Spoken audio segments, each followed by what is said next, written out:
Vous n'allez pas le croire.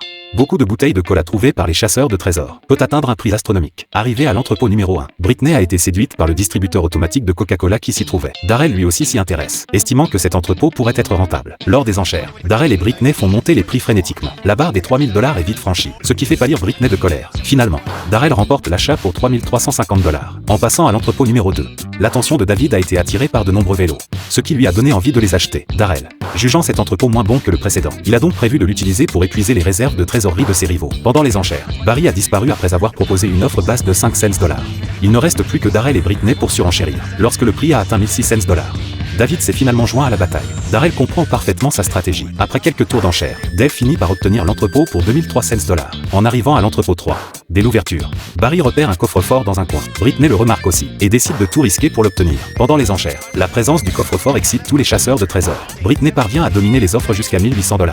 Mais Barry se met soudain à surenchérir, ne se retirant que lorsque le prix a atteint 2 600 $.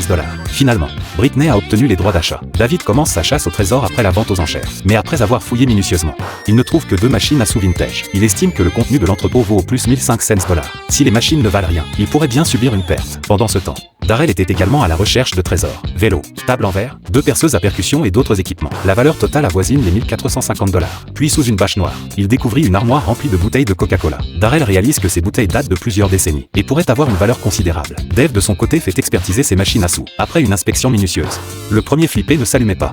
Il semblait n'être qu'un objet inutile. Le second, cependant, était un appareil des années 1950. Une trouvaille rare qui fonctionnait encore aujourd'hui. Mais presque plus personne ne les collectionne. Elle ne vaut guère plus que 50 $ comme ferraille. Dave ne peut qu'esquisser un sourire amer. Finalement, son entrepôt est vendu 1 550 $, soit une perte de 750 $ après déduction des coûts. Pendant ce temps, Darrell fait authentifier ses bouteilles de coca. Un expert confirme qu'elles datent des années 1960 et valent chacune plusieurs dizaines de dollars. Après comptage, la collection atteint 840 $. Finalement, son entrepôt est vendu 5 490 $, soit un bénéfice de 2 140 $ après déduction des coûts. Pendant ce temps, le couple chauve a commencé sa chasse au trésor. Mais en ouvrant le coffre-fort le plus prometteur, ils n'ont rien trouvé de valeur. Le reste des objets ne vaut que 300 $ au total. Finalement, l'entrepôt de Britney est vendu 300 $, engendrant une perte de 2 300 $ après déduction des coûts. Le champion de la chasse au trésor de cet épisode reste Darrell.